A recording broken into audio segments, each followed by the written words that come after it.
shark, swallow you whole. I value my neck a lot more than $3,000, Chief. Find him for 3, but I'll catch him and kill him for 10. $10,000 for me by myself. For that you get the head, the tail, the whole damn thing.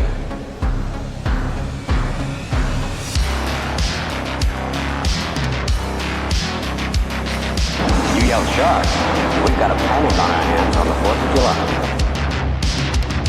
Mr. Vaughn, I pulled a tooth the size of a shot glass out of the wreck hull of the boat out there, and it was the tooth of a great white. A what? You're gonna need a bigger boat. Love to prove that, wouldn't you? Get your name into the National Geographic. No, I'm not saying that this is not the shark. It probably is, Martin. It probably is. It's a man-eater. It's extremely rare for these waters. But the fact is that the bite radius on this animal is different than the wounds on the victim. Get out of that boat!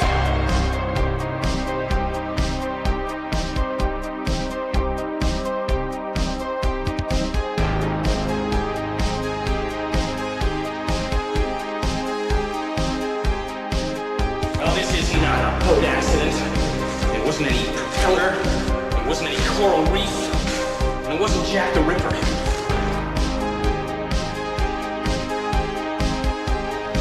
It was a shark. I'll never put on a nice jacket again.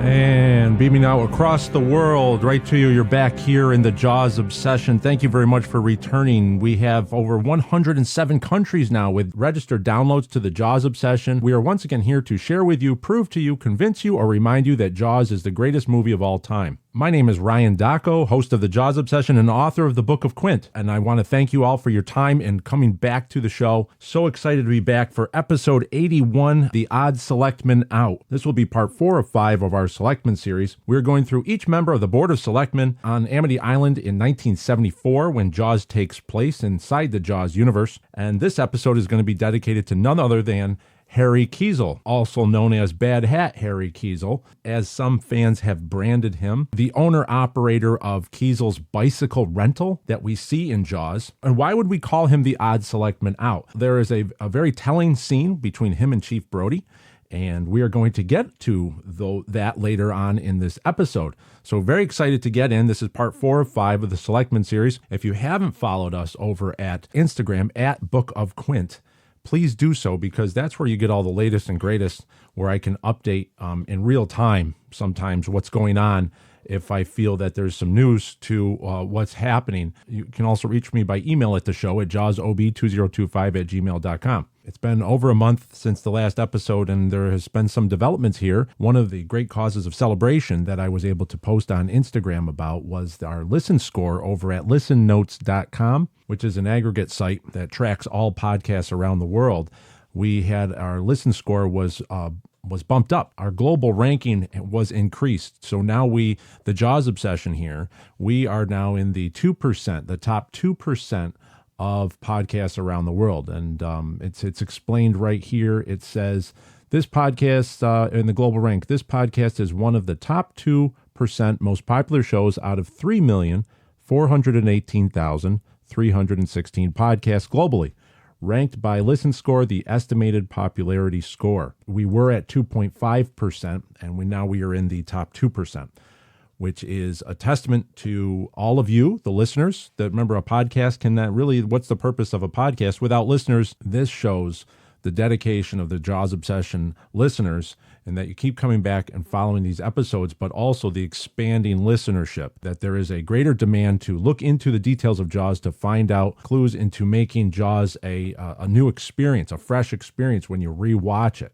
And that's what we're doing here in the Jaws Obsession. So to be increased into the top 2% of podcasts around the world is very special. We should have a big sense of accomplishment here, is that everyone that has been listening has also been talking about it and spreading the word about the Jaws Obsession. Over on Instagram, I wrote, with only 80 episodes and a niche subject of one movie, reaching top 2% is a sign that Jaws fans are engaged and ready to learn more about the greatest movie ever made. This last year has been filled with many ups and downs, and as the Book of Quint found its way to readers in limited capacity, there was a lot of anxiety and tough times behind the scenes, and plans have been changing and adapting every week. Through it all, there was Jaws and the Jaws obsession. It's been a privilege to build a listening community and dive fathoms deep into this glorious film, finding the story hidden in the details.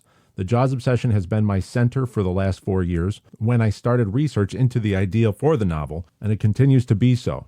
That was part of the post from Instagram. You have 3.4 million podcasts. What is that? What was that number?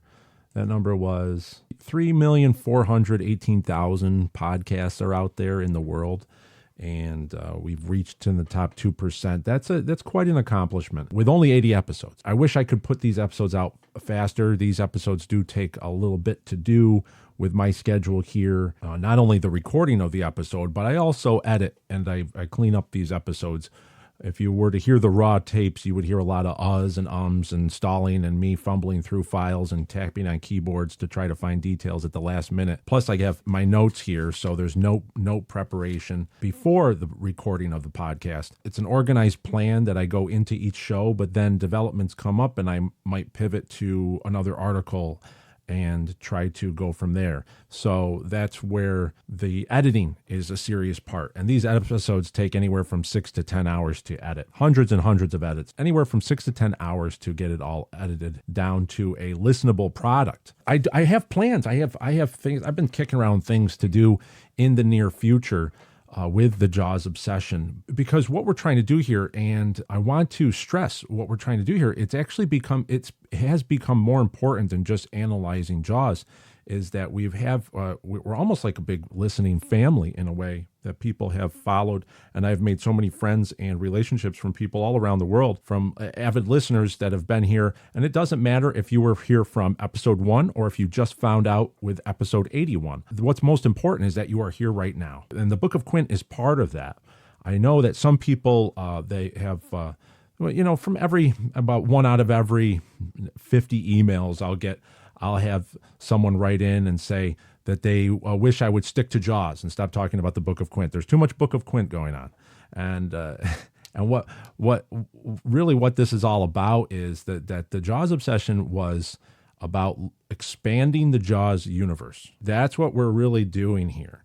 And we're going into Jaws and we're expanding our scope. We're opening up that scope to find more details inside the movie. And it's not just the first movie. We're going to reach into the second movie as well, as we'll hear about in the next episode. We're definitely going to go into the second movie because the Selectmen change from Jaws 1 to Jaws 2. But also we're going to go into parts of the Book of Quint because that establishes certain details and certain facts that we can actually derive more out of Jaws from. And that's where I'm building here with the Selectmen series. I'm sort of showing you the hierarchy, what's going on, and my methodology into how I wrote about the Selectmen in the Book of Quint and how it will portray in future works. So that's what we're looking at. There's things that are happening here. It can't happen overnight, and it can't be explained in a really concise 15 to 20 minute episode. It has to take, you have to take your time and you have to go through these things and you have to establish each episode is sort of like it's almost as if it's a litigation. It's almost as if you, the listening audience, you are the jury and I am presenting my case to you.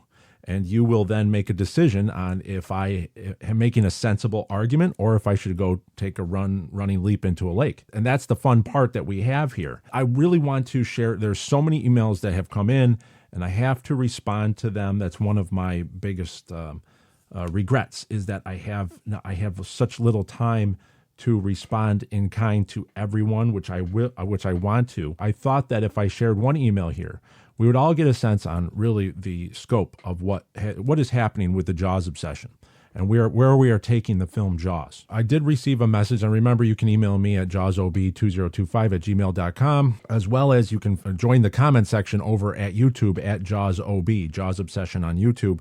I see the comment section is fairly active over there as well. So I had an email to the show from Jade. The subject line said, "Jaws obsession has helped me more than I can put into words." A good day to you, Ryan. My name is Jade, and I'm from Epsom, Surrey in the UK.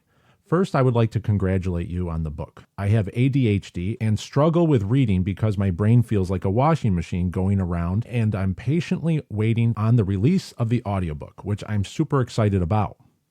Last year in June, my mom sadly passed away, and in October, my older brother passed away. My mental health took a hit. Growing up, our dad's favorite movie was Jaws, and when we got our first video player, Jaws was the first video we had. The first time I watched it around the age of 9, it gave me nightmares for years. And last year, at the grand age of 35, I finally watched it in full. No covering my eyes with a pillow or covering my ears. I was a brave girl. My mom would say, right, kids, choose a film, and my brother would grab Jaws knowing I didn't like it. I would say, no, choose something else. Put Flipper on. And he would say, I'm putting Flipper on. But like big brothers do, he had swapped cases and Jaws would come on, with me heading to my room because I couldn't watch it back then. Come back to present day, after I watched it, I started watching the documentaries and became so interested in the movie, and I came across the Jaws obsession. Your podcast is the reason I get out of bed in the morning and go to work, because I listen to it on the walk to work, wondering to myself every morning what we are going to learn today. Your voice is so calming and has helped me overcome a panic attack on a few occasions. I wrote a poem for my brother's funeral. I won't write it all, just this bit. Growing up, I was scared of Jaws and thought the shark was the scariest thing there ever was. I can still hear deep within my soul as you laugh, saying, "Don't hurt me, tadpole." Brother, now I say to you, farewell and adieu. And she finishes here. She says, I have so many questions and theories I want to ask you about. But for now, I will leave this message as it is. Hopefully, I will get around to messaging you again in the future. Thank you again, Ryan. Keep up the great work. Take care. Much love and thanks, Jade. And that was from Jade in the UK. And that is one of the more special emails I've received on the show since I started this back in December of 2021. It's not about Jaws anymore. When we see the impact, what we have going on here is that Jaws is, I've talked to a few people in the past, and Jade, I want to really thank you for this email and this message, and I hope you don't mind that I'm sharing it on the show, because it is that, to me, this is the heart of what we have been trying to do, is give a platform to establish why Jaws is special to all of us around the world. I have come across people through these book appearances who say that Jaws is their comfort movie, and that it is to myself and to many. Is I see it as a living postcard to my childhood, that when I turn it on, I can see images and backgrounds and oceans and all that from the New England area that I was raised on my summers as a child. Everybody takes in Jaws in different ways. And that is where I wanted to show the Benchley family. I wanted to show Universal that Jaws is not just the monster shark movie. Over the last 50 years, it was pigeonholed as. Movies were always wanting to be the next Jaws. Tremors, it's Jaws in the desert. Grizzly, it's Jaws in the forest. You have all these different things that want to be the next Jaws. And I was watching fan sites, and when Jaws was talked about, it was always in this monster shark lexicon. And Meg, it was comparing Meg to Jaws and all that. And can another Jaws movie outdo Meg? I felt that the Jaws obsession was a way to turn the volume down on that aspect of Jaws and actually increase the humanitarian side of Jaws. Not just what we see in the movie, the human interest story that's going on inside the film between all the characters that we've documented in now 81 episodes, but also the humanitarian side of what Jaws means to us and our families and our experiences watching it and taking it in over the years. And that's what I wanted to communicate to Wendy Benchley when I was writing the Book of Quint.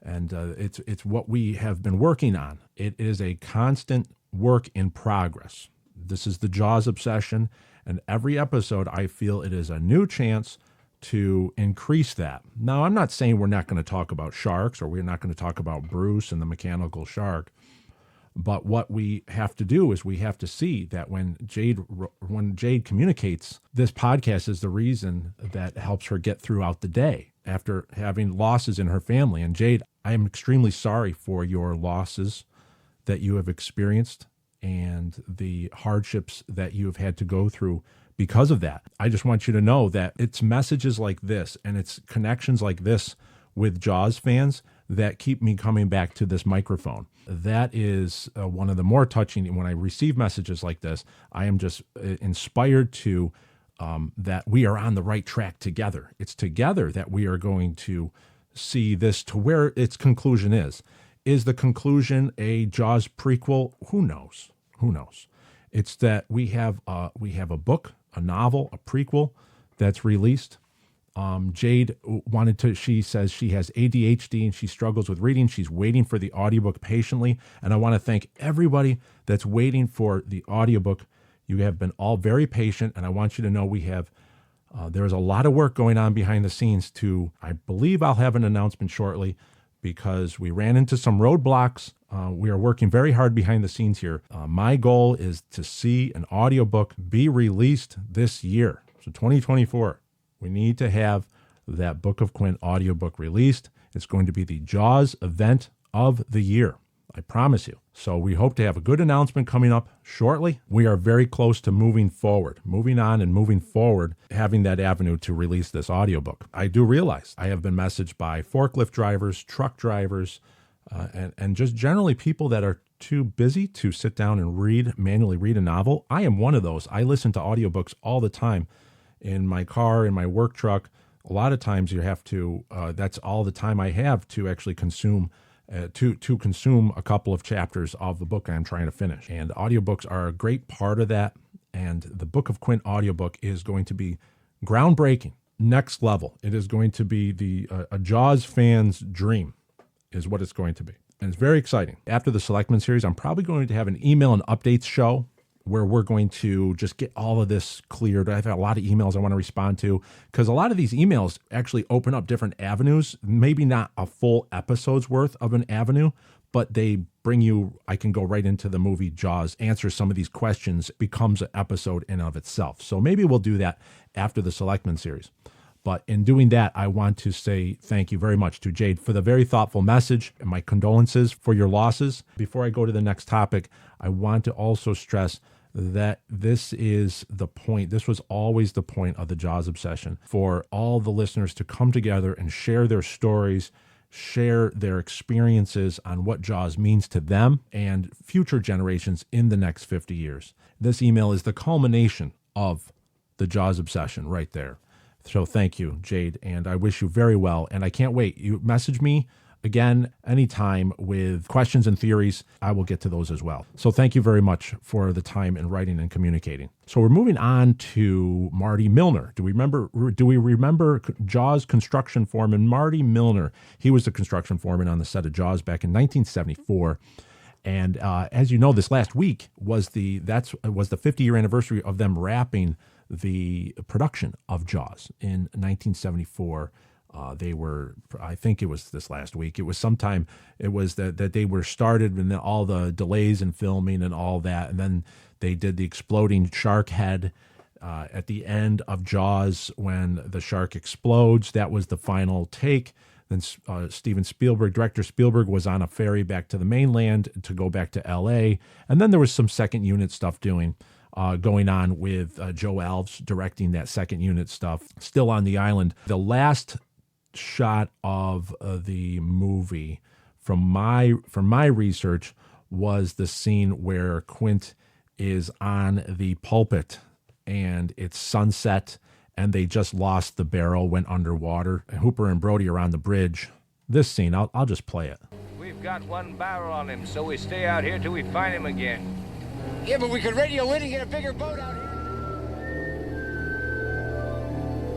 So that scene right before that.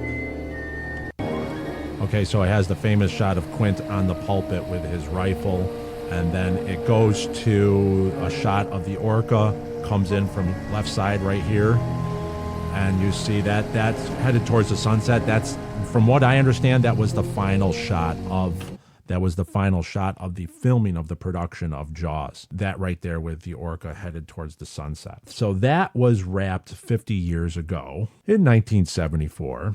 And now who we have, if you remember, Marty Milner from episode 50 of the Jaws Obsession. We had Jaws history with Marty Milner, a very popular episode. He gave us so many new details into the making of Jaws because he was right there working on the shark, working on the sets. What he has now is he has some collectibles, some collectible postcards from watercolor paintings that he has done, some of his illustrations. And if you go to cafecat.com, C-A-F-E cat.com, cafecat.com, and you can purchase any or all of these postcards. And he will send you, he has sent me the lot of postcards here. And this is in commemoration of the 50th anniversary of the making of Jaws. So these are very limited edition. He signs each one, and very special here. So if you go over there, and that he only has so many to send out, but he wanted to do something to give to the fans out there an opportunity to actually connect with the making of Jaws. So one of the postcards has on the back, it says right here, it says, "I certify this is a piece of balsa wood from the lot used to make the original breakaway stern transom and cabin wall in Jaws. Anyway, we delivered the movie," quote unquote. Collectible postcard number 3, watercolor by Marty Milner. And he signs it Marty Milner, and here taped to it is a little piece of the balsa wood from the stern transom, from a lot of balsa wood used to make the original breakaway stern transom and cabin wall in Jaws. So remember when the shark comes out of the water and breaks the stern of the orca, those were breakaway transoms that they had so they can put a new one on there and have multiple takes, as well as the cabin wall when the shark smashes into it before Brody throws the scuba tank into the shark's mouth. This is an amazing piece of Jaws history, and it's available right now to everyone out there. If you get onto cafecat.com and just contact Marty, he made it very simple. There's a buy now option. You pick your postcard, and it's the Anyway We Delivered the Movie one. I do think he has a limited amount of this balsa wood, so I'm not sure. You're just going to need, but I just wanted to do this. He did not ask me to do this, by the way.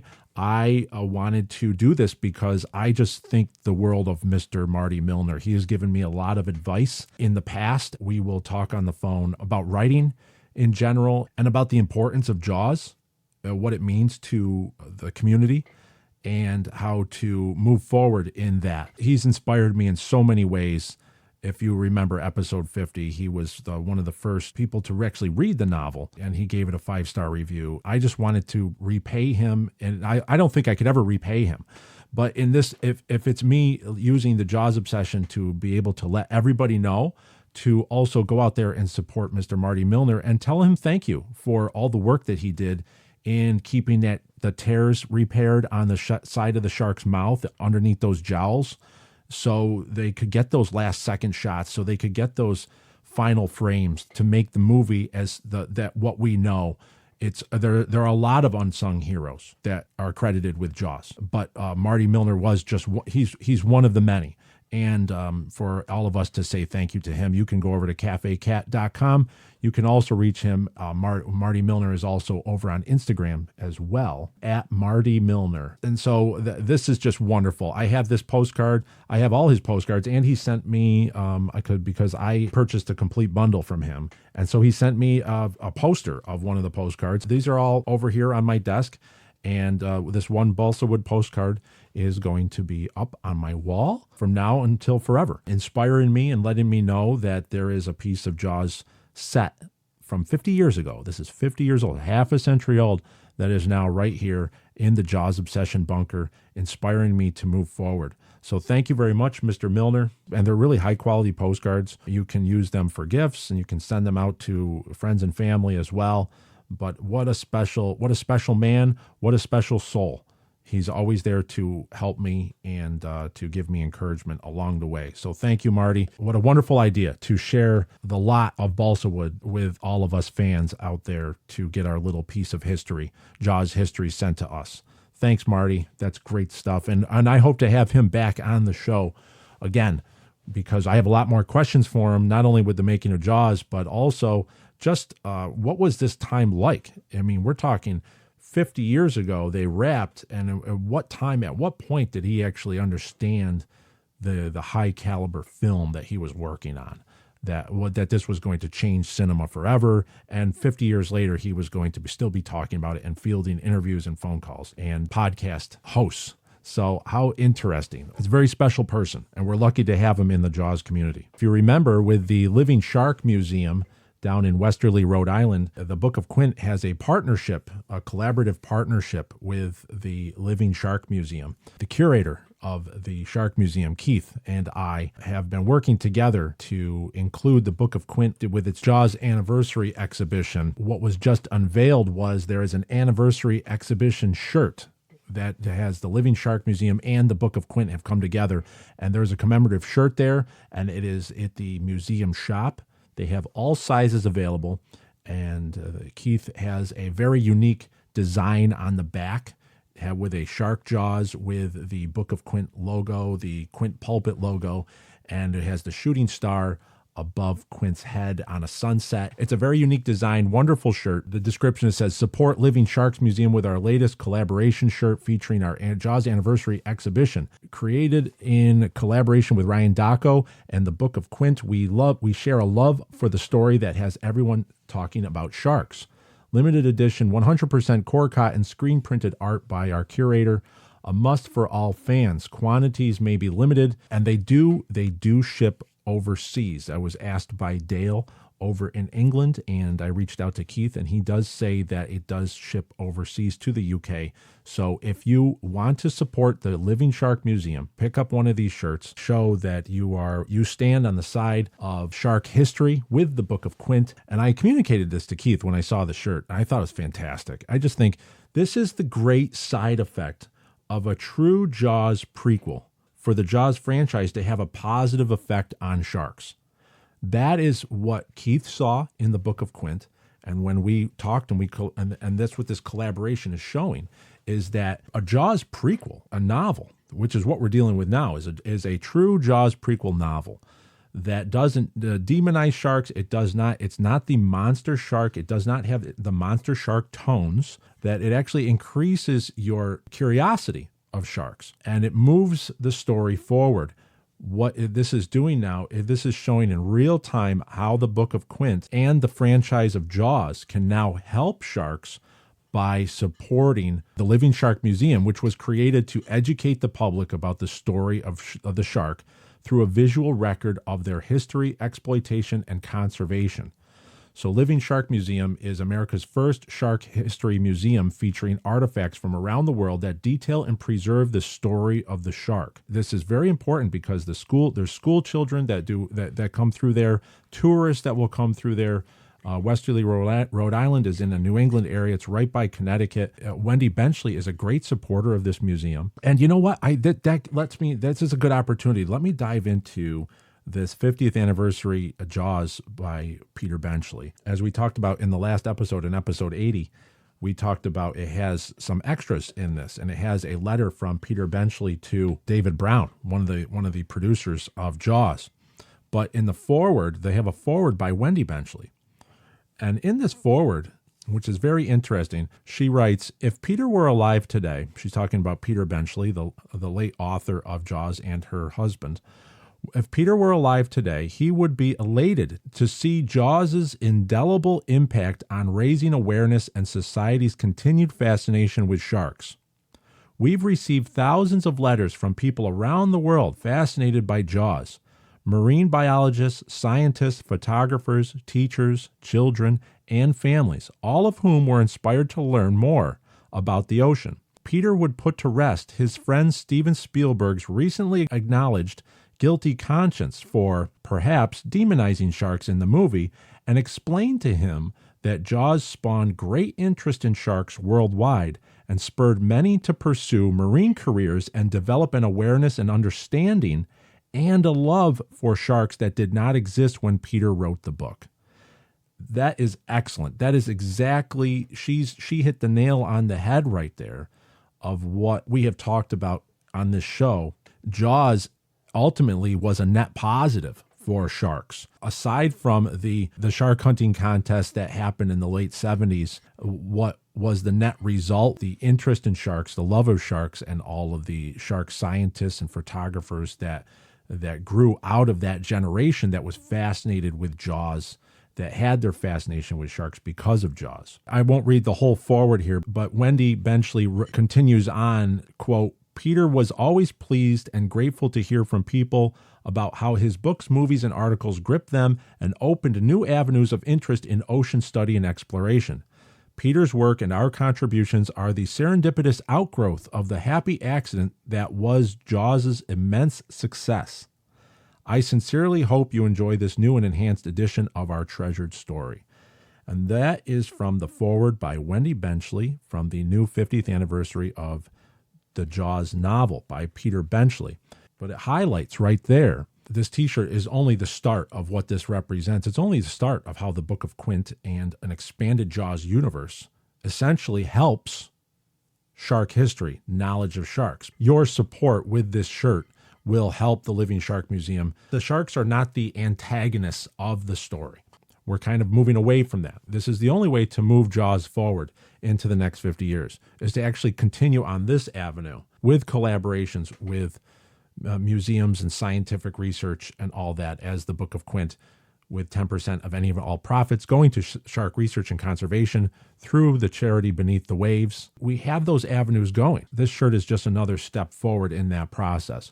So what I will do is I'm going to put the links to not only CafeCat.com for Marty Milner in the description of this broadcast. I'm going to put a link, livingsharks.org. That's the site for the museum. I'll put that link in the description of this broadcast so you can just go right over there and check out that wonderful design by Keith over at the Living Shark Museum in Westerly, Rhode Island. It's just great to see, and it's great to all be on the same page where we're seeing Jaws reach a new understanding. And the news is not stopping. I promise you that. I have many plans that I'm envisioning, trying to manifest into a real time. And that's what you have to do. You have to just focus on the goal, and you have to just keep moving forward. You're going to have good days. You're going to have bad days. There is a process in order to get to the end result. And I think we are all on the same page that going forward, there can't be any more Jaws 5, Monster Shark, Outdo Meg, Monster Shark terrorizing Amity before Jaws or after Jaws. We're at a different place now with those wonderful animals. We're at a different place with sharks in general and the ocean. We're at a different place how we react to the ocean. I see these videos of the sharks that are, when you have, now we have a record number of great whites off of Cape Cod and up in the New England area. Seeing people react to them in a curious way, in a way of where the cameras come out and everybody wants to get some video. When you see them washed ashore, like maybe they've beached themselves, and then you see people helping them to get back in the water and the shark swims away. We've come a long way. It's the understanding. And Jaws was where we were, but that started the fascination with these creatures. And then 50 years later, here we are. We have groups of swimmers helping a juvenile great white to move back into the surf so it can live. Amazing times. Amazing times. To be involved like this is a great honor. And I want to thank you for allowing me to explain that to you. We will get to Harry Keisel in just a little bit. I want to get to one more thing here.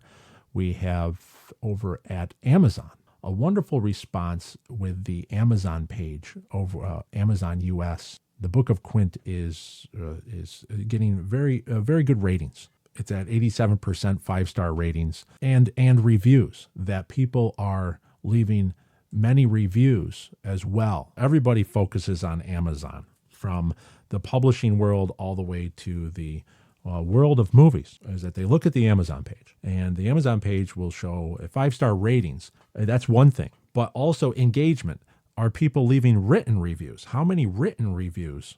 But the verified purchase, 5-star rated, and then with a written review, those really carry a lot of weight. And the Book of Quint has an endless stream of them, 4 or 5 pages worth over on Amazon.com. These help in an amazing way in that it shows that the Book of Quint is a story that's being embraced by the fans of Jaws. It's a visual representation of an open concept to Universal Pictures. There is a story here that's worthy of being told. I don't have enough time to read all of the Amazon reviews, but I do want to get to one.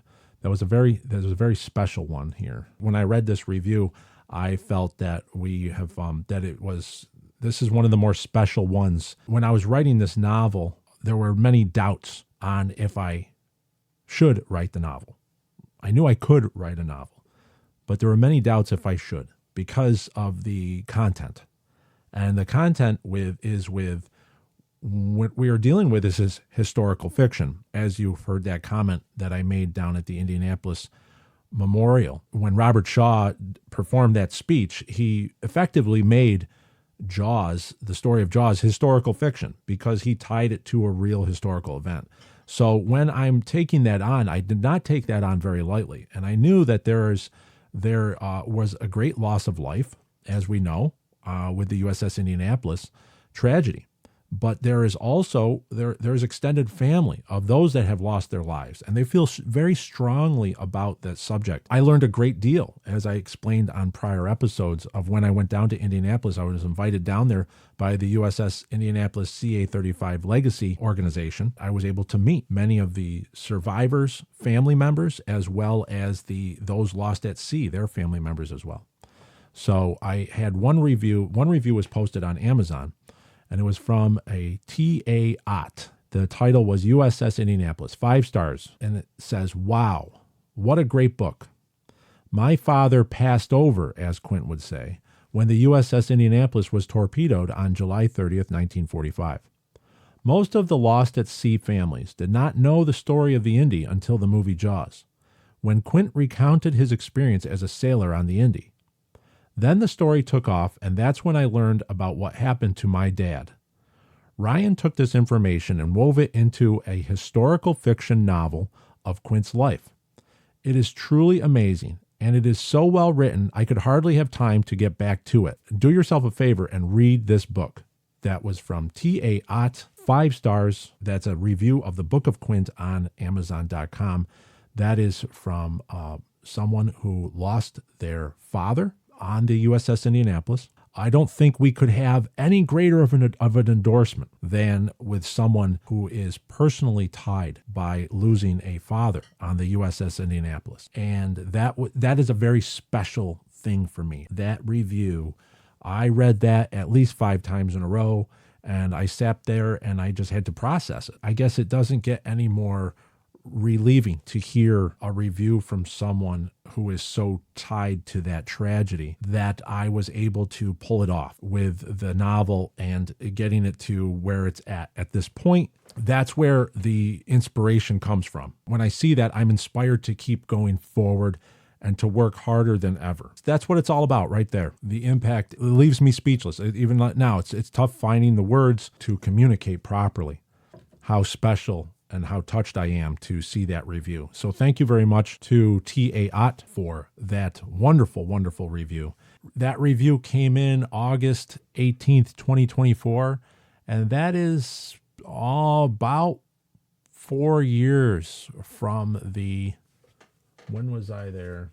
4 years, August 26, 2020, was the first trip over to Martha's Vineyard where I would get the partial inspiration for the novel. August 26, 2020, and then that review comes in August 18th, 2024, almost 4 years later. And I sit back and you try to process what that means. All of that has happened, the highs, the lows, it's just been overwhelming at times. I will have to say, it's very humbling to receive these messages, the one I received from Jade earlier that I read in the show. It's very humbling. It's very humbling to know all that work is received in very unique ways, and they reach out to people in different ways. Yeah, it's also one of the reasons why this show is not monetized. I have never monetized this podcast. You should not be getting commercial breaks or advertisements, different sites or wherever, because I wanted to keep this show free forever for future researchers, But I also wanted to keep the message very straight and very thorough. I don't want to be broken by once you sign over and you monetize something, then you give it over to the advertisers and then they plug in what they feel they want to do. And that's going to, if it's not a message or if it goes to a certain area that you don't want to go into, then that might take you away from what our main purpose is here. And our main purpose here is to be together. Our main purpose here is to actually be inspired to move forward and to revel in how great this movie is. And that's what a great movie does. A great movie is not just a great story and a great at the time it comes out. It resonates and it goes through the decades and the years into the next century. And that's what great literature has done. That's what great music has done. Great composers, all that kind of stuff. So that's what we're doing here is we're just highlighting that Jaws is just one of those things that's so great that it needs to expands into our lives in all these different areas. And I want to stay on message. And that's why the Jaws obsession will continue to be non-monetized. And in many ways that also doesn't help us because when a monetized podcast or something that is monetized, it gets bumped up in algorithms and it gets pushed around and advertised better than it does if you're not monetized. So in many ways, that's why we are kept like a small little community. And we rely on you to go out and talk about the Jaws obsession. But it also gives us the freedom. It also gives us that freedom to be able to stay on message and to actually sit here and be together for these short little moments. Not so short. This is probably going to be a 2-hour episode. That's why I am inspired to keep moving forward. We got so many things. I have so many plans going into the future. There's so many things that I would like to get to, but I am going to go back into the writing mode here. I'm ready to just get locked and loaded. I am inspired now that a lot of the stress is starting to relieve and come off the shoulders that I'm ready to get back into writing. And there is more to the story than we even know, than I even know. And it's great to explore that. So thank you very much for listening. It's wonderful to be here, and I hope to be here more often in the near future. I'm going to move on. Let's move on with episode 81. The fourth Selectman here in Jaws. We have Harry Keisel. We already went through Mr. Polk, we went through Mr. Posner, and then we went through Mr. Denherter. Well, now we're up to Mr. Keisel. We're going to keep with the same format here. The real actor, we're going to derive personal details, and we're also going to go into the scripts now, both of the screenplay versions of the screenplay that I have access to here. Peter Benchley, Howard Sackler, early drafts. And then I have the Peter Benchley, Carl Gottlieb, what is known as the shooting script, what is the final composite of a lot of the course corrections that were made during the making of Jaws. We're going to be able to then derive some details about Mr. Keisel that we might not have realized before. This is one of the more popular Selectmen because he has a one-on-one scene with Chief Brody. So we actually have some interaction. Most of with all of Jaws, we have interaction with the mayor and Chief Brody. But what we don't have is the other Selectmen and how they respond to Chief Brody. But Harry Keisel has 2 interactions with Chief Brody, front and center, in the film Jaws. And so we're able to actually derive some clues on how the Selectmen view Chief Brody and how Chief Brody views the Selectmen, which is very interesting here. And so I am going to, so we're going to keep with that. So let's start with the history of the actor that played Harry Keisel. Harry Keisel was played by Alfred Kenneth Wilde, or Al Wilde, as he was known, Alfred Kenneth Wilde. And for those that do not know Jaws as well, Harry Keisel is the older gentleman that's at the bicycle rental shop at the Keisel's Bicycle Rental, Alex Kittner attack beach scene. He is the older gentleman coming out of the water that Martin Brody mistakes for the shark, and he's wearing the black swimming cap. This was Alfred Kenneth Wilde. He was born the 13th of August, 1908 in Fall River, Bristol County, Massachusetts, in USA. And then he passed away the 12th of April, 1998 at the age of 89, just short of his 90th birthday in Lee County, Florida, USA. And he is buried at Coral Ridge Cemetery, Cape Coral, Lee County, Florida, USA. I have a little bit here from an obituary and some memorials, and a little bit of history into Mr. Wilde. He was born 13 August 1908.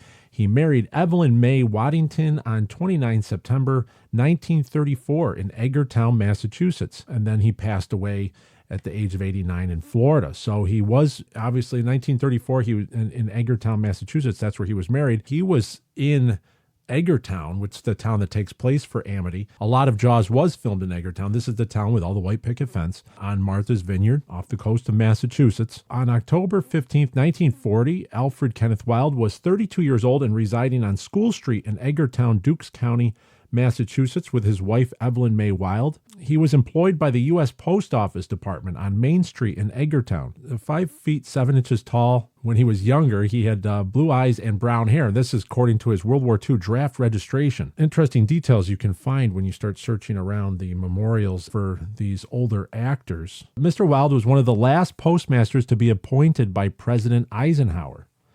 That's a fact for you. So Mr. Wilde, the man who plays Harry Keisel, was appointed to be postmaster by President Eisenhower. He was one of the last ones. He was also a Mason and a Kiwanian, so he was involved with those groups as well.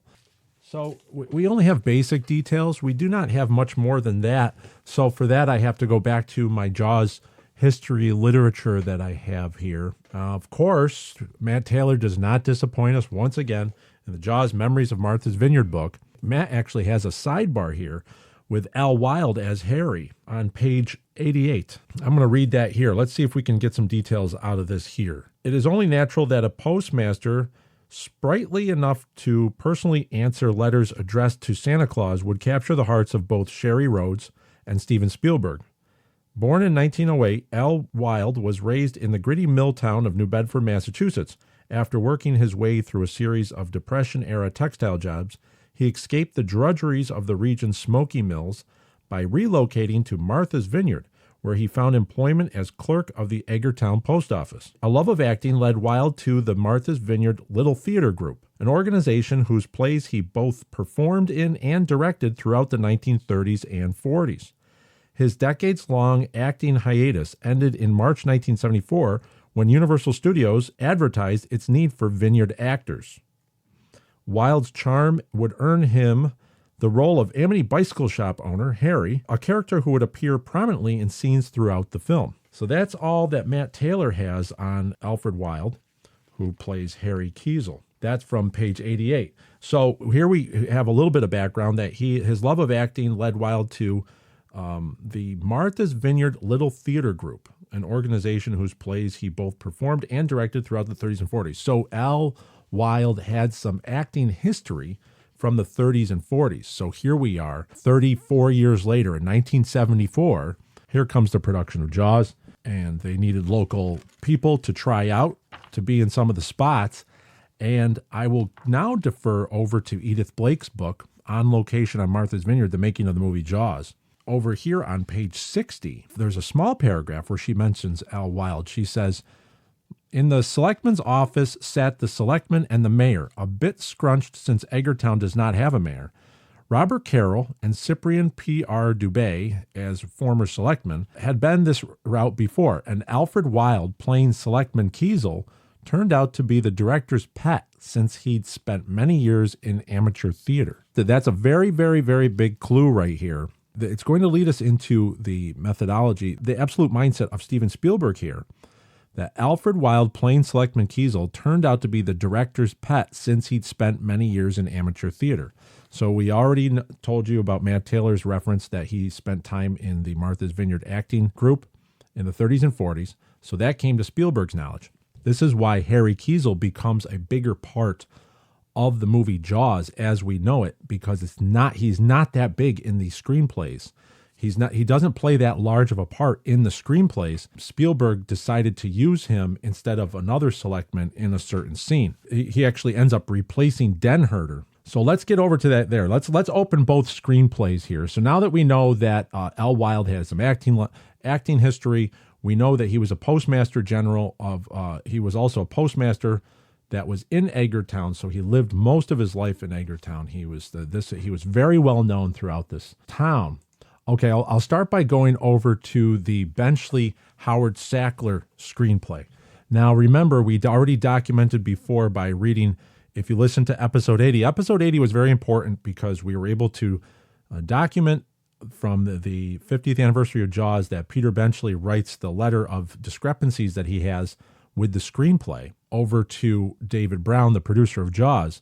And in that, he actually gives a clue that he did not know who Den-Herder was, because Den-Herder was a name made up by Howard Sackler, which was the script doctor that came in to do a cleanup, that Spielberg would have to do a cleanup and a rewrite on Benchley's early screenplay.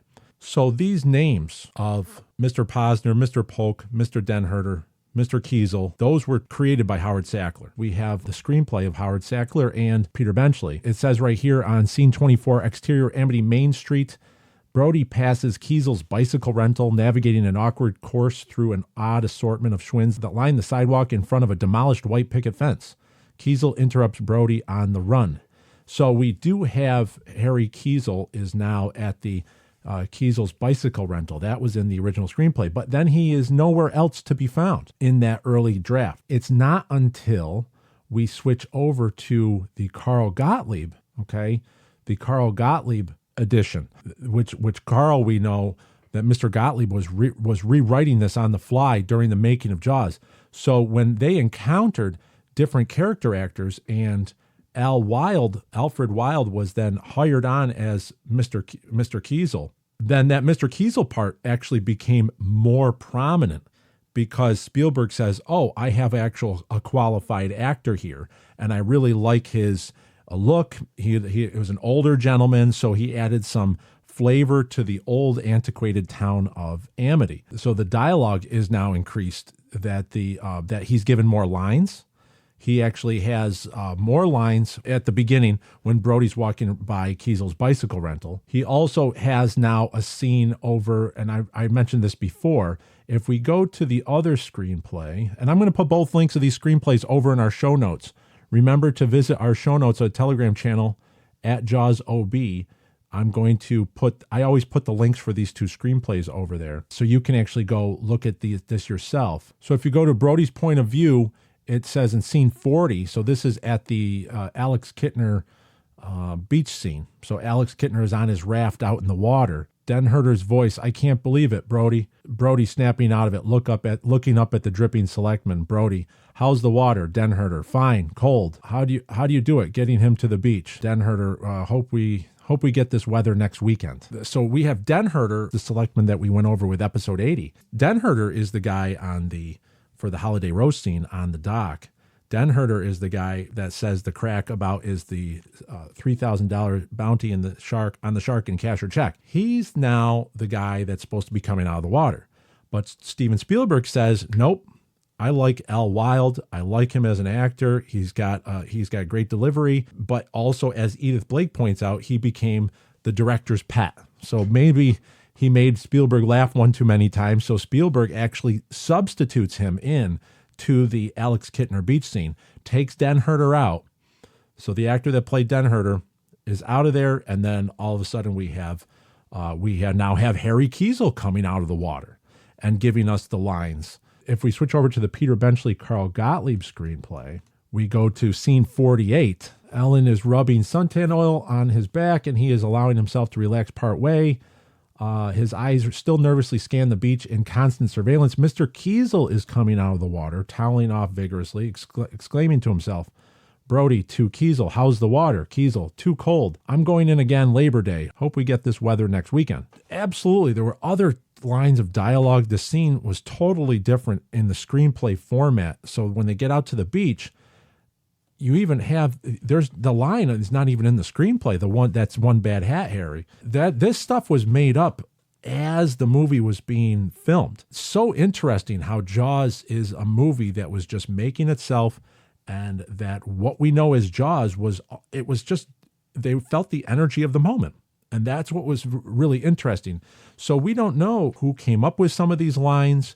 If Al Wilde and Roy Scheider came up with this banter, this back and forth themselves.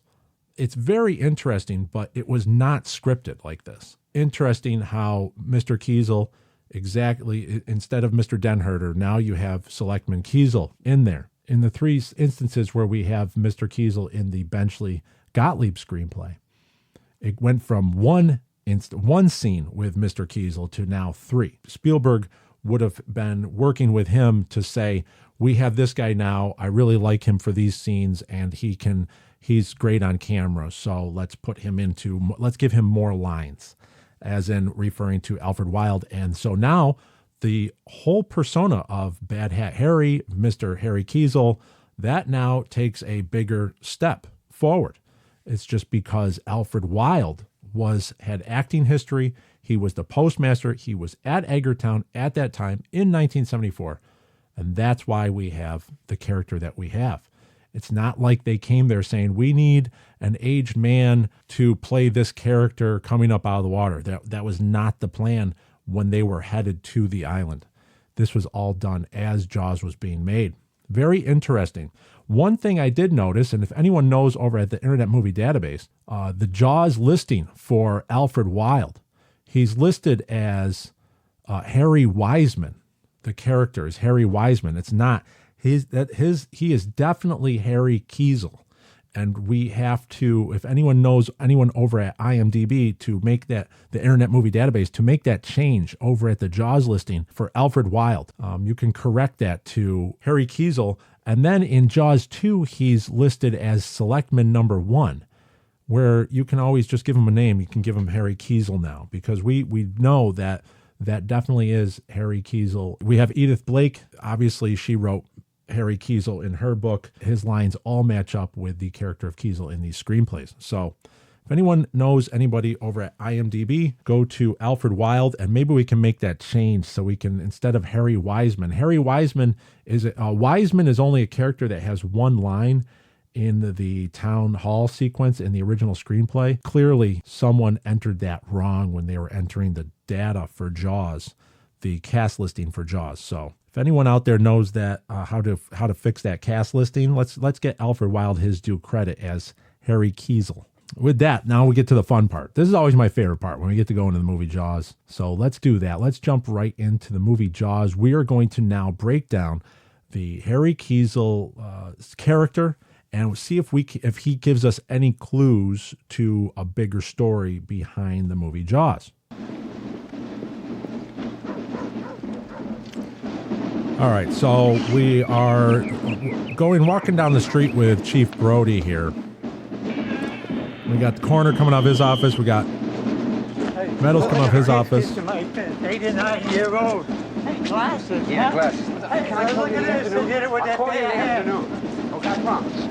Okay, there we go. We have the first appearance by Harry Keisel inside the Jaws universe.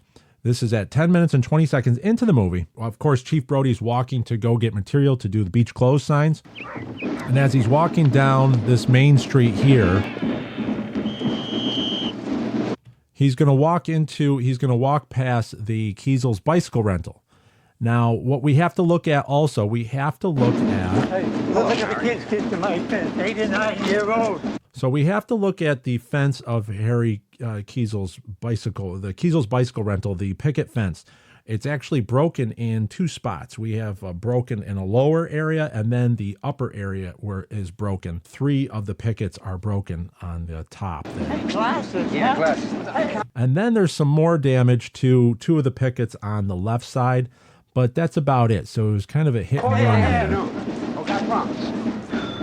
So we can see the fence was damaged in multiple areas. We don't really see that much damage in the picket fence outside Vaughn's Realty. This was a target on Keisel's bicycle rental. So we have to assume that when Polly says, "Now we got a bunch of calls about that karate school. It seems that the 9-year-olds from the school have been karateing the picket fences." We have to assume that Harry Keisel was one of those calls, or maybe he made multiple calls. She doesn't say Harry's name. She doesn't single him out. So we have to assume that this is multiple hits by the 8 or 9-year-olds that are karateing the picket fences around town. And Harry Keisel was just one of those ones to have the altercation, have a recent altercation. But he was definitely one of the ones that made this call. Remember, now, what we're dealing with here is this is a Selectman. This is Selectman Harry Keisel. and his fences were damaged. Now, you'd think that a selectman would have a little bit more pull, or you think that a selectman's business being damaged would get the chief's attention a little more, right? But it doesn't come up on Polly. She's not saying Selectman Keisel, one of the town elders, one of the selectmen, had their fence broken. She's just saying, we had a bunch of calls. So we know that now Harry Keisel doesn't really play that much of a huge role in the town hierarchy. That's what's really interesting to me. He's almost pushed. He's going to be brushed aside by Chief Brody. Beaches to close. We have a shark attack. So that's the priority here. But that Harry Keisel is kind of off on the side with his own problems here. But I want to break down exactly what Harry Keisel says. Very interesting because it shows that there is some more characterization to Brody's character going on that was eliminated from the screenplays or from the film, or the scenes were cut at 10:20 in the movie. Let's go back to what Harry Keisel says. Let's take this one line at a time here. Hey, look at the kids did to my fence, 8 and 9 year old. Okay, look at what the kids did to my fence, 8 and 9-year-olds. And he just goes right up into Chief Brody because he sees Chief Brody coming in. It's possible he thinks that Chief Brody is responding to his call about the picket fence. And poor Harry, poor Mr. Keisel doesn't understand that, that there's other things going on. So what's really interesting is, this is our first clue, is that he's not involved. He's not in the loop, so to speak, about the goings on, what's the latest of happening here. He's concerned about his fence and his bicycles. And he goes right up to Chief Brody, and then Chief Brody brushes him off with it, actually grabs his left elbow and says, okay, like not right now. But here's this, listen to what Harry says here. Hey, glasses, yeah? Glasses. Hey, can I look at this? You did it with that thing. Okay, he says glasses, huh? And then Chief Brody says, yeah, glasses. Now, I'm going to go back to the screenplay here. I'm going to go back to the Benchley Gottlieb screenplay, and I'm going to word search glasses, okay? And if you look at glasses is loaded up in the front part of the screenplay here. It's used multiple times. When Michael comes in, he says, cut my hand, hit by a vampire. Brody says, on the swing, I told you not to play near there until I sanded it down. Ellen, go upstairs and bring Mommy a Band-Aid. Michael goes on out and upstairs. Ellen fumbles in her pocket and produces Brody's new glasses, which she holds out to him. Ellen, don't forget these. Brody, oh yeah. He puts them on. How do I look? Older, huh? Ellen, I think they make you look sexy. Brody reacts to this and bends to kiss her lightly. Then more seriously, Brody, sexy, huh? What was I before? Ellen, older and sillier. Brody, as he goes to make coffee, he fumbles with his new glasses. I don't want to depend on these things, you know. Sometimes they can weaken your eyes. He looks out the window to the view beyond, discovering some new wonder in the fresh sunlit morning. So right there, the glasses were being used to show that Brody is getting older, but he also doesn't want to commit to wearing glasses, and Ellen is saying, don't forget these. Glasses were being used for a characterization of Brody in that things were changing for him, that he didn't need them before, but he needs them now, and he's saying, you know, I don't want to depend on these things. So he's actually having an open discussion with Ellen about how he looks in them. As he's walking out, Brody's struggling to get his shirt on over his glasses as he's walking out to the police vehicle. It also says in scene 18, as when they discover the body, the remains of Chrissy, it says he adjusts his glasses, trying to make sense of what he is looking at. So now we come to Main Street, and he runs into Mr. Keisel. Mr. Keisel, it says, Keisel intercepts Brody on the run. Keisel, he stares at Brody's face. Wait a minute. Stares some more. Glasses, right? Brody nods yes and starts to move away. But Keisel holds on to him. Look at those fences. Little guy's about 8 to 9 years old. And look at this. Holds up a bicycle. The bicycle's spokes are bent and broken from some sort of blows. He says they did this with their bare hands. And Brody says, call me later in the day, okay, Harry? So that's why he says glasses. This is the first time he's seen Chief with glasses on. And then Chief Brody goes, yeah, glasses. That's why he mentions glasses. I always thought he said classes, like karate classes, So he says glasses because this is part of this is a tail end of the writing was trying to set up that Brody wearing his glasses was something new that people have not seen him in glasses before. And so he's trying to turn a new leaf. He's trying to do something new.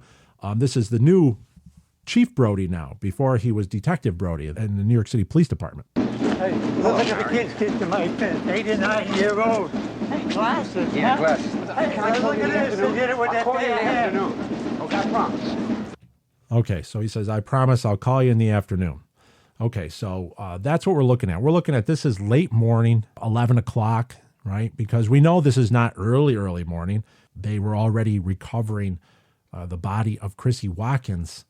They had to do the whole recovery and all that. Yeah, we already went over this in Jaws Obsession, episode 16, Jaws Timeline Explained. If you break it down to logic says that this is about the 11 o'clock. It's late morning, but not quite afternoon yet. Some might think that it's very early morning. It can't be. It just can't be because the sunrise would be that Brody was called right in his house about the missing girl, and then the search for the beach.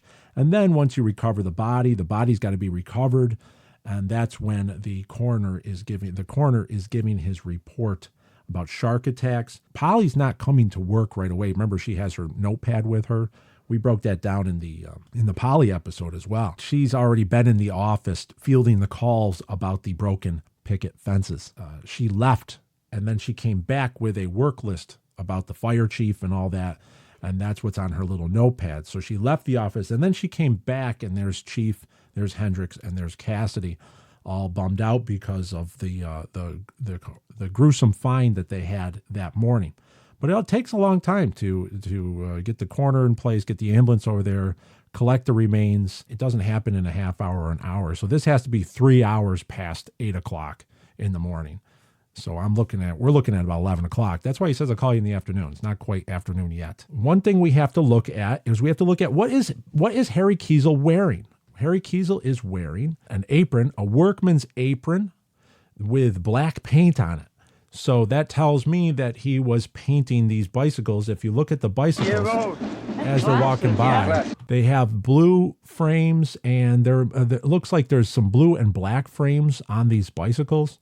So, or he was repainting the spokes on the bicycles because the salt air might have them as rusty. So he was cleaning them up, it looks like. That's where the black paint comes from. For anyone that goes to Martha's Vineyard, to Edgartown, the site of Keisel's bicycle rental is actually it's a little like a mini driveway they use to park cars to these buildings. And the location on the right side, if you're looking at the lot that would be Keisel's bicycle rental, it's an excellent coffee shop. Toco Puro, I think it's called. But they make really excellent coffee. They roast their own coffee. If you're a coffee fan, go there. It's well done. So I always go there. If I go to Martha's Vineyard, that's where I'm going there and getting a few pounds of coffee to take home. That location, the little door on the right side, you'll see it. If you pause it right there, those little steps that go up, that's now a little coffee shop, and it's nice to go sit there and remember Mr. Alfred Wilde that played Harry Keisel at this location. What I would like to highlight, if you have the Book of Quint and you open up to the prologue, right on the prologue, on page 1, when it says the vehicle floated to a stop and kicked a cloud of dust across the crooked Keisel's car rental of Amity Island sign on its dulled metal door. That's one of the many Jaws references that are in the Book of Quint, because what I wanted to show was that the Keisel family, Harry Keisel, would have taken bicycles, and what I believe is that as a selectman, you're not just a bicycle rental. I mean, bicycle rentals are actually really important on Martha's Vineyard. There's a lot of people there. There's a lot of bicycle rental places. So it's actually a really lucrative business, especially in the summertime, because people take ferries over and they don't have a mode of transportation because they take the ferry ride over. So they rent a bicycle. But they also rent automobiles. If you rent a car on Martha's Vineyard, it's a very lucrative business. It's not cheap to rent a car, and there's waiting lists, and they go fast. So I theorize that Harry Keisel would have also had a car rental business on Amity Island, and that would have flourished in later years after the tourists started coming in. So that's where the Keisel's car rental of Amity Island would have been an offshoot where the family would have made money, because we do see that Vaughn has made a business through realty rentals, if you read the sign on his Vaughn's Realty. So that's where Harry Keisel has made his business in bicycle rentals as well as car rentals. Those are little details that we drop in with a proper prequel in the Book of Quint. If you drop in those little details, then you actually know the evolution of what happened with Harry Keisel and how, where did he go with his family business? Where did that family name, where did that business go from bicycles to car rentals? It makes the character more in depth.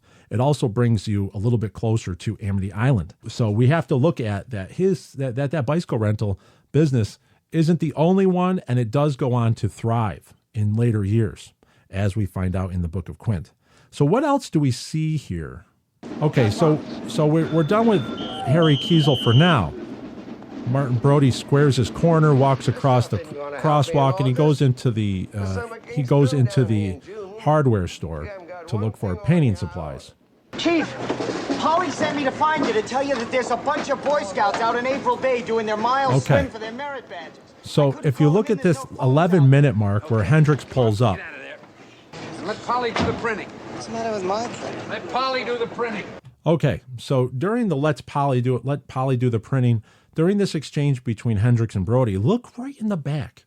Okay, we see Harry Keisel working on his bicycles way in the back at Keisel's bicycle rental. Okay, we know that there is a meeting inside Vaughn's office, and Harry Keisel is not included. So Selectman Keisel, we know he's a selectman because we're going to see him later on sit at the head desk, at the selectman desk. So he's involved with the town politics, but he's not included in there. There's a meeting going on right now between the coroner, Meadows. We know Mayor Vaughn is inside Vaughn's Realty. We know Selectman Mr. Posner is inside Vaughn's Realty. And now we also know that Mr. Denherter is in Vaughn's Realty right now. And they're all talking about how to handle this victim that they found on the beach and how to change it from a shark attack to a boating accident. But Harry Keisel is on the outside, not even included. And we see him right in the back there during this exchange with Brody and Hendricks. This is very important because there is a reason why he is left out of that meeting. Okay, there's a reason why, and that's going to be explained in the next scene that we see Mr. Keisel. So we have to keep that in mind. Why is he not included? Why is he still in the back there working on his bicycles, worried about his picket fences, when there is a major happening going on and a major meeting going on inside Vaughn's Realty? And that's all at 11 minutes, just between 11 minutes and 11 minutes and 20 seconds. Just look back there. There he is. Harry's still working on his bicycles, not involved in any politics or anything. Hey, Chief Brody!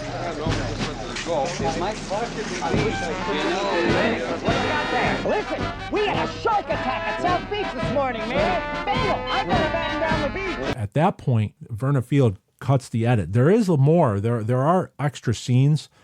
There are deleted scenes where that parade is held a little longer, and you see Harry Keisel run up to the mayor saying, Mr. Mayor, look at what they did to my bicycle.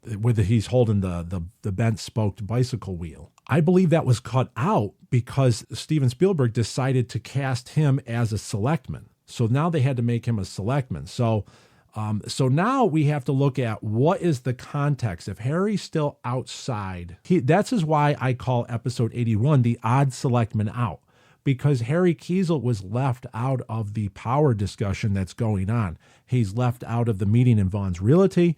He's not in the car when they go confront the chief on the ferry ride. That's Mr. Posner. We know that Mr. Denherter is going off and doing his thing. And we know that Mr. Polk, the former mayor, is off as well. He's not included in that meeting, but we see him later on. But we never see Harry Keisel with the other selectmen. He's the odd selectman out. But there is a reason for that. For that, we have to go to the next scene that Harry Keisel is in. And that scene is the Alex Kittner walking out of the water. Here we are. We are now on the beach with Alex Kittner and the Brody family. Get my raft and go back out in the water. Okay, so this is the scene where we have Martin Brody's now aware that he's aware that there's a shark and there was a shark attack, but they told that they're going to change it to boating accident and we're going to keep the beaches open. When do I get to become an islander? Okay, so we have Chief Brody sitting there. He's totally not present. He's just watching people in the water. So he's watching the lady on the back float. And now we have this remarkable editing that Vernon Fields does and Spielberg. You see something floating, and up comes Harry Keisel with the swimming cap on. So up comes Harry Keisel with the swimming cap on, disappointing Martin Brody. He thought faking him out. He thought it was a shark. So what I find really interesting is that this scene right now we have in the screenplay, we have Mr. Keisel is coming out of the water, toweling off vigorously, exclaiming to himself, "How's the Brody asked him, "How's the water?" And then Keisel said, "It's too cold. I'm going in again Labor Day. Hope we get this weather next weekend." That's the only line Keisel has. But that's all going to change now that Al Wilde, an experienced actor. It's cold. We know all about you, Chief. You don't go in the water at all, do you? It's some bad hat, Harry. Now, this is remarkable. Okay. This is remarkable because we can derive so much from this line, okay, that Harry Keisel says. He says, he goes, "It's cold." He goes, "We all know about you, Chief. You don't go in the water at all." We know all about you, Chief. You don't go in the water at all, do you? It's some bad hat, Harry. Okay. We all know about you, Chief. You don't go in the water at all, do you? Okay. Who's the proverbial we? Who is the we he's talking about? Now, there's two things that we have to get to. Number one is that Harry Keisel is talking about we as in the Selectmen. The Selectmen talked about Chief Brody behind closed doors. All right. The Selectmen have to approve the hiring of the police chief. That Chief Brody would have been interviewed with, all right, Chief Brody would have been interviewed with the Selectmen, and then he would have left the interview and they would have discussed what are pluses, what are minuses, how do you want, do we want to hire him? And so when Harry says, "We all know about you, don't we? You don't go in the water at all. We all know about you, Chief. You don't go in the water at all." We know all about you, Chief. You don't go in the water at all, do you? It's some bad hat, Harry. Now, what's interesting is that Harry right now, there's two things that are going on. One is he's reminding Chief they knew about the fact that he doesn't go in the water, and that we all know about you, Chief. So he was hired specifically on an island as chief of police on an island, but he doesn't like the water. So that topic came up. So he was hired because he was afraid to go in the water. He was hired because he's not a nautical guy, because he's not going to go snooping around in a boat. He's not going to get involved with island politics. He's not even going to go into the water. And that's exactly why he was hired. So we are now given this clue by one of the Selectmen that we all know about you. So they had this discussion. The fact that Martin Brody doesn't like to go in the water was not a topic of concern. It was actually the reason why they would have hired him. Not that he was also a very qualified officer. He was a detective in the New York City Police Department. But the fact that he wasn't involved in island politics, he's not a beach guy. He's not even a water guy. He's not a boater. He's not a fisherman. Mayor Vaughn needed someone that was very green and that would not get in the way and that wouldn't be asking too many questions. That's what's going on. It's very, very suspicious. So this is the first line that we're given, is that something was already, there was a history already that Martin Brody, even though he's very new, this is his first summer, there was still a discussion that went on. Why are they hiring someone that's not well versed around the water? We all know about you. So that we is the Selectmen. Okay? I don't think he's talking for, I don't think Harry's speaking for the town. The town doesn't know. I don't think Mr. and Mrs. Taft understand. We know that Ellen Brody talks to Matt Hooper later on, and she discusses Martin's fear of the water. Okay, but we also know that Harry Keisel did not see Martin with his glasses before. So that was the first time seen him with glasses. So Martin went to the interview without his glasses. Martin went to the interview trying to be as a vibrant, experienced officer as he could. Now Harry Keisel says, "Oh, you wear glasses, huh?" And that's what we know that he never saw him with glasses. But he also says "we," and I think that's because Harry is talking about those internal meetings they had on Martin Brody before Brody was hired. But this is the second reason of why we title this called, episode 81 is titled Odd Selectmen Out. Why is Harry not involved in that meeting? Why is he working on his bicycles and he's not in Vaughn's realty? Why is Harry Keisel swimming when the other selectman, Posner, is weary about getting in the water later on? Because they keep him out of the loop because they know that Harry Keisel has a way of talking and he lets details out. Bad Hat Harry that's the whole theory of the loose lips sinks ships theory, that they don't want to include him on these internal discussions about a boating accident from a shark for Chrissy Watkins. We're going to change it to a boating accident. This isn't good. This won't play well with the media. This isn't good for the island. They kept Harry out of that meeting because they know he's just going to go and blab. He's just going to go out and have conversations with anyone. He's just going to go right to the chief and he's going to tell them exactly things that they talked about, what we know. We all know. And that's why he's the odd selectman out, is that Harry Keisel looks like he is just an easy fifth vote. That when the selectmen want to get something done, they just say, we're going to vote like this. And then he goes, okay, yes.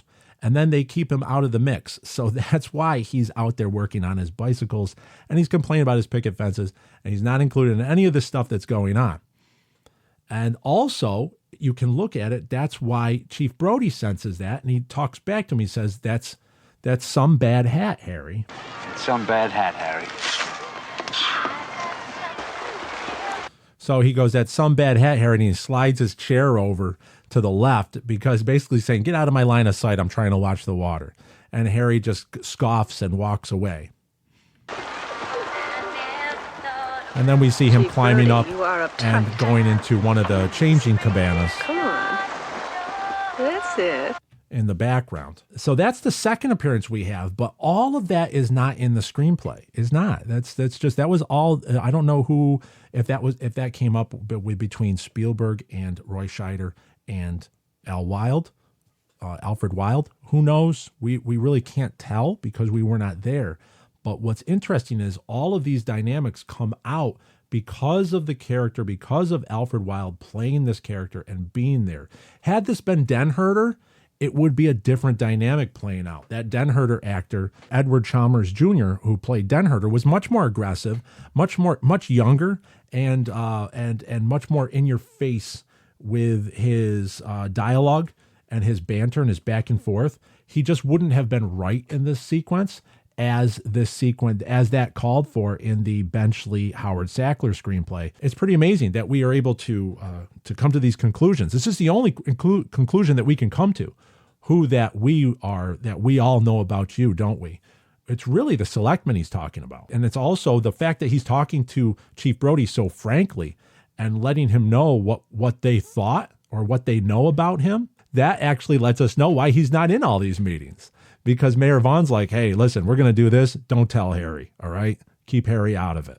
And, and Mr. Den Herder and Mr. Posner go, okay, you got it. Just like, whatever. Just don't tell Harry. But there's even more of a clue that Harry Keisel is the odd selectman out in the next scene, because we're going to see him again in the town hall after Alex Kittner is killed at the beach. We don't even know. Okay, so we're now at the town hall. We're at the reward sign. We have Mrs. Taft arguing, and we see all the selectmen back there, and we see Harry Keisel back there mixed up, and he's going to be following Mrs. Taft. Back to council chambers where we'll have more room. I'm responsible for public safety. So remember, we're going to observe Mr. Keisel where he sits at the desk and how they file in. that these seats are not random. These seats are all for the specific selectman to be sitting there. So let's watch, where does Harry Keisel go and sit? Okay. Harry Keisel turns around and he sits at the far left side of the desk. If we're behind them, if we're looking at the desk, it's the far right side. So he is to the left side of Mr. Denherter. Let's have water, please. Okay, so now we have Mr. Posner, far left seat to the right of Mayor Vaughn. Mayor Vaughn is to the right of Mr. Polk, who we already determined was the former mayor. Mr. Polk on his left side is Mr. Denherter. Okay, Denherter is the heavy of the 5 selectmen. He's the guy that goes out and gets things done. He's the man in the field. And then on the very end is Mr. Keisel. Harry Keisel takes his seat, but look what he sits in front of on the far right side of the desk. We're looking at, it's a file tray, multiple file tray, like an ongoing, like an old business, new business file tray. So it tells me that Harry Keisel is the note taker. He's the guy that's going to be keeping the schedule. He's the bookkeeper. Harry Keisel is the guy that says, so if Mayor Vaughn, if they have many things on the docket that they have to go over, he looks over at Harry and Harry pulls the next file out or the next sheet off of the top and he says, we have to go over the zoning laws for parking, or we have to go over Mrs. Taft's business license. Harry Keisel's position is over by the file organizer. So it tells me he is right there when this sequence right there. He's at the very far end. He's actually in a space where, if you look at, he's almost pushed off the end of the desk by Mr. Denherter. And it's like he's an afterthought. And I think this is so telling because he is the guy, he's just the easy 5th vote. He's the odd selectman out. And why is he the odd selectman out? Why is he's like, put the files over there by Harry. Harry will keep the record. Harry will keep the hours of the meeting. Because if you go to these meetings, they have to keep hours. Like they have to go, okay, minutes. They have to keep minutes. So they say, okay, at the 30-minute mark, we took the complaint about the fences at this part. And then that's how these meetings go. And so he was the timekeeper, he's the guy that records the minutes. He's the guy that's in charge of the files, and they're all over at his end of the desk. And even then, he's pushed off to the side. He only gets this little sliver of the desk. So, and why is that? Why is that? It's because that he's dealing with some powerful guys.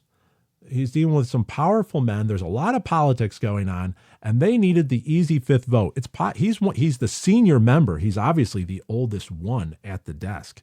So he's the guy that's probably been on the desk the longest as a selectman, but they're keeping him around. They don't push him out, or they don't tell him you got to retire or we're going to get another, because he's an easy 5th vote. He's easy to sway. So that's why he's the odd selectman out. They know that he is going to talk about details in the open. So they're going to keep Harry just there for the meetings. Mr. Keisel will just be there for the meetings. He is not going to be there for the interior meetings, the closed door sessions. When you're talking to a coroner and you're saying, make the death of the girl a boating accident. Those little things are going to be kept. He's going to be kept in the dark because they don't want that word getting out, because we've already seen that he's got a way of bantering and he lets details out, like he does with Chief Brody. And it actually frustrates Chief Brody, that whole back and forth, because he says that's one bad hat. He goes, that's one bad hat, Harry. So Chief Brody kind of snaps back at him, moves his seat over, moves his chair over to kind of say, get out of the way. I'm done talking to you, and it shows Brody's frustrated the fact that they know about this problem that he has with the water, that he doesn't like the water, and Harry lets him know about that. So it's possible that Mayor Vaughn and all of them, they didn't want Chief Brody to know that's what they talk about. They didn't really, that's the whole thing, is like that detail got out. How did that detail get out? We'll never know. But I doubt Chief Brody went in there and said, I hate the water, but they recruited him because he hates the water. And that's the whole thing. That's why I think he was given that job. We need more details. We could really use some more details here to flesh that out. But that's where we're looking at. So we're looking at Harry Keisel as the odd selectman out. And this is drawing a bigger picture now. Before I finish off, this sequence when they're talking about, let's watch what Harry does in the town hall. Okay, so he just stays at the end. Are you going to close the beaches? Yes, we are. We're also planning to bring in some experts from the Oceanographic Institute on the mainland. Only 24 hours. Okay, if you look at 20 minutes and 19 seconds, Mr. Posner stands up to actually to say some about the closing of the beaches, to pontificate about that in front of everybody. And you'll see Harry Keisel actually stands up and raises up to almost like he's ready to speak his own mind. It's very interesting. You got to watch that. 20 minutes and 19 seconds. So right there, right where he says only 24 hours, you have to watch what Harry Keisel does. He actually gets up and he fires back at at Mr. Posner. I'm going to go to the screenplay right here. We're at the Benchley Gottlieb screenplay on page 23. We have, woman, are you going to close the beaches? Brody, Larry and I have also decided to close the beaches for a short time. Pandemonium, a collective nerve has been touched. Vaughn, only 24 hours. Brody, I didn't agree to that. Mrs. Taft, that official business could take all summer. Mr. Keisel, maybe it's better to close. The two opinions have been expressed, and the crowd takes sides vociferously, ad-libbing assent or dissent, depending on the point of view held forth. So in the screenplay, we've already been through this. Mrs. Taft is opposed, but Mr. Posner and Mr. Polk, Mr. Posner, nobody's seen a shark. Mr. Polk, we'll lose business, we lose taxes, we lose our shirts. The only selectman that is in the script that actually is verified as wanting the beaches to close is Mr. Keisel. Maybe it's better to close. Him standing up there, like just rising up, they cut this line out, obviously for to keep the scene moving. We got to get Quint in there. We got to get the nails down the chalkboard. So Verna Fields she's editing as swiftly as possible, and so is Steven Spielberg's approving this, that they have to get these lines out. But there were lines between these selectmen, and Mr. Keisel is the only one that says maybe it's better to close. Why does he say that? Because he's the only one that was on the beach swimming when Alex Kittner was killed. And he obviously doesn't see the shark attack because he goes into the changing room. We know that he went into the changing cabana, so Harry Keisel did not see the Alex Kittner attack sequence. The actor playing Harry Keisel, so Al Wilde was 66 years old during the making of Jaws. He's 66 years old. He looks a lot older than 66. But that's a reason probably why he wasn't on that beach, because he couldn't do the running into the water to grab kids and get them out. So what we all have to work with is that Harry Keisel in the Jaws universe goes into the changing cabana and misses the Alex Kittner attack scene. But he does come out, obviously we don't see that. He does come out to see the chewed up raft. He does see Mrs. Kittner all distraught, and he probably sees the missing, everybody looking for the missing kid. So he sees the after effect. He knows he could have been one of the victims. So that's why we have him in the script. He's the only one. Maybe it's better to close. That's his one line that he was given in the town hall.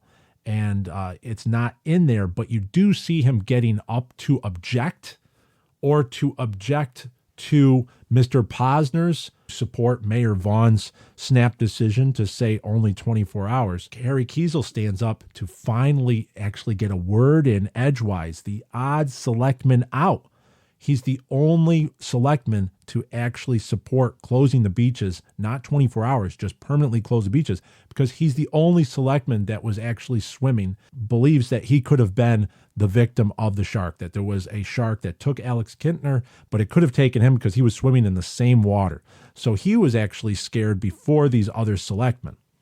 Very interesting, because if you look at his demeanor, he's not worried about a shark before. He's not worried about a shark attack before, when he's talking about the water's cold, and we all know about you, Chief, because he doesn't know about, first of all, he believes that there are no sharks off of Amity because we have a history of Quint on the island. So he knows about that whole backstory. But he's like, it's safe to swim. But now he's a little bit hesitant now, and he stands up. So there's a little bit more of a character range that we see with Harry Keisel, is that he's the odd selectman out by being kept out of the meetings. But when it comes to the actual town hall meeting, the pivotal scene, he's ready to stand up and say, no, I'm voting to close the beaches against the other 4 selectmen who are all going to vote to keep the beaches open.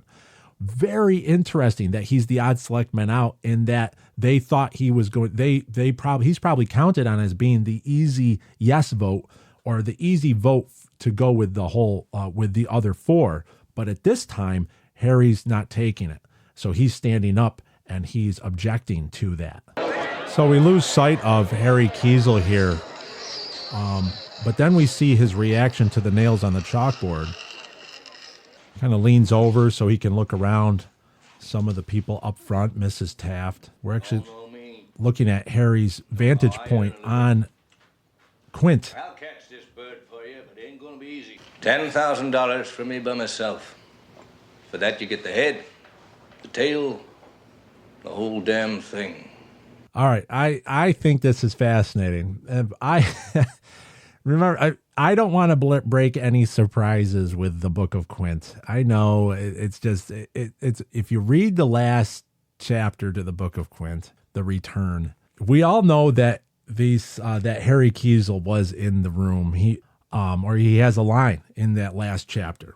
I'm not going to get to it right now because some listeners have not had a chance to read the Book of Quint, and with the audiobook still being held up, that we'll get to this later on. But please do know that this is not the first time Quint was in this town hall. Okay, if you go back to Jaws' Obsession, episode 38, It's All Psychological, we actually get into a little bit more. We allude to what's going on here. And also with, we'll talk about it some more. This is a very pivotal scene, and that's why we've broken this scene down many times. And now we're going per selectman, how they act inside this scene. We've gone about Mr. Posner, Mr. Polk. We've obviously gone Denherter with his reaction, and Mayor Vaughn looks over to Mr. Denherter. But look at Mr. Harry Keisel. Harry Keisel has a smile on his face. He's got his elbow on the desk. He's resting his cheek on his hand, and he is so amused at the return of Quint. Thank you very much, Mr. I just think that's fantastic. He has a smile on his face, take it under advisement. and it drops a little bit when the mayor starts speaking.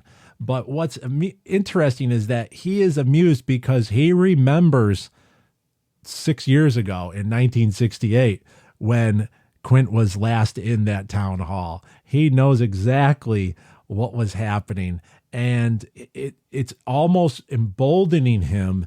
And what is happening is he's being validated. His idea, his belief that they should close the beaches, that there is a shark problem. Having Quint there, he knows that he has someone on his side now. Having Quint there basically proved his stance, that he was stood up and he was going to say, I believe there's a shark problem. We need to close the beaches. So he's amused at what's going on. He's the odd selectman out. He's the only one with a smile on his face.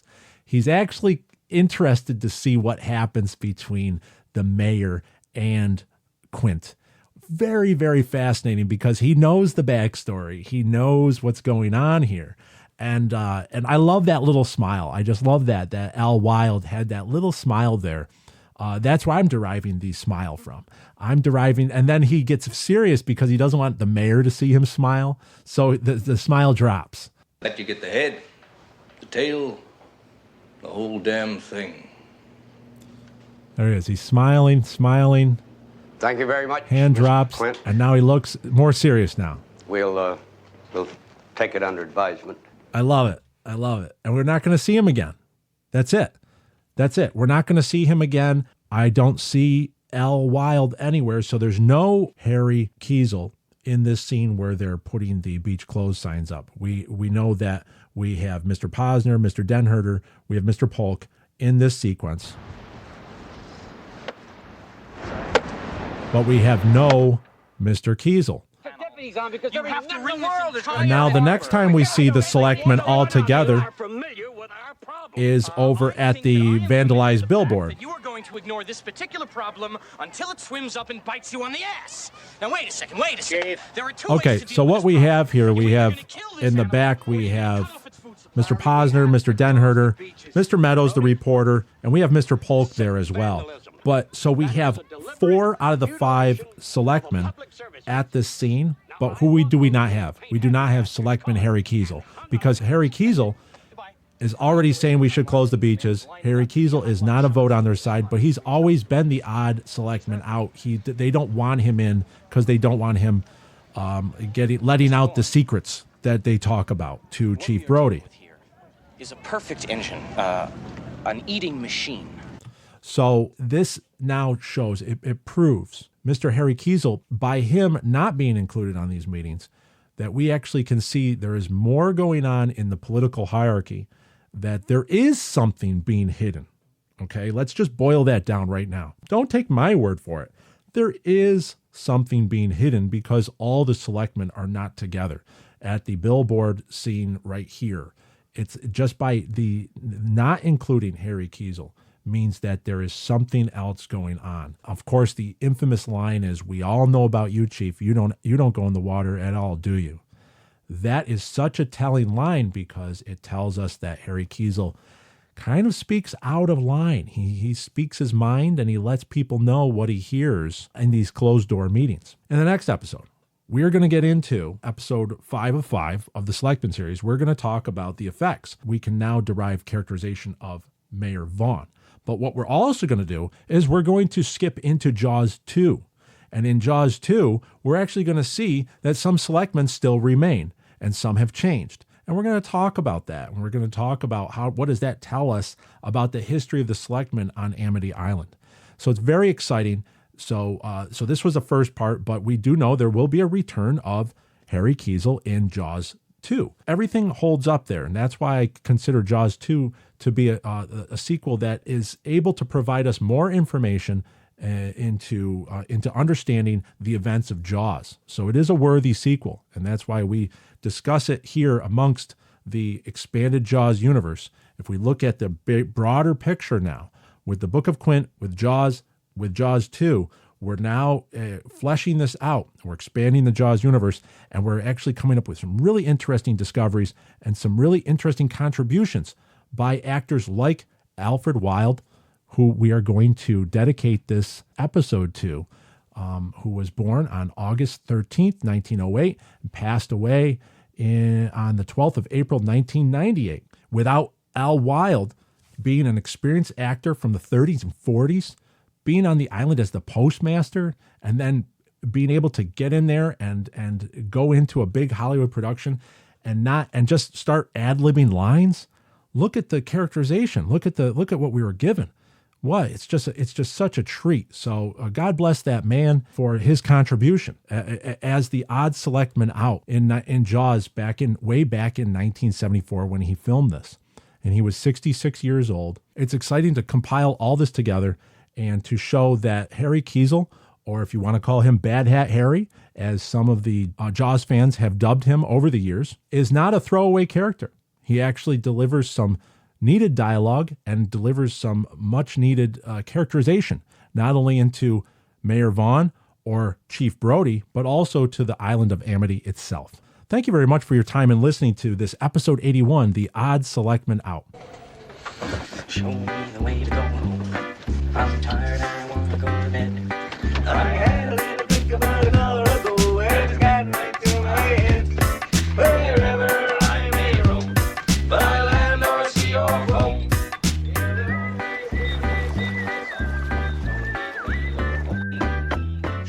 Well, another episode in the books.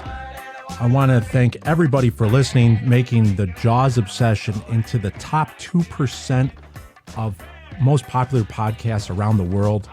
Couldn't have done it without you, and thank you very much for dedicating your time.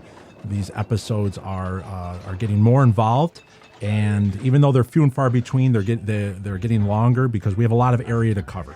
So thank you very much. It's been a great honor to be here for this 81st episode. Please remember to visit cafecat.com. Follow the links in this broadcast to support Marty Milner for that piece of balsa wood from the set of Jaws, and also to the Living Shark Museum in Westerly, Rhode Island. Follow that link for the Jaws Obsession and the Shark Museum t-shirt commemorating our collaboration together. The movie Jaws is copyrighted property of Universal Studios. Any references and sampling from the movie Jaws in this episode is intended to fall within Section 107 of the Copyright Act. The copyrighted materials are fairly used for the purposes of criticism, comment, reporting, teaching, and research. The materials used here are protected by the fair use guidelines of Section 107 of the Copyright Act. All rights reserved to the copyright owners. I want to thank everybody for being here. This has been a great honor, and I look forward to being back with you with episode 82 for part 5 of 5 in the Selectmen series here. So until then, thank you for listening. Until the next episode, I bid you farewell and adieu, and please show me the way to go home.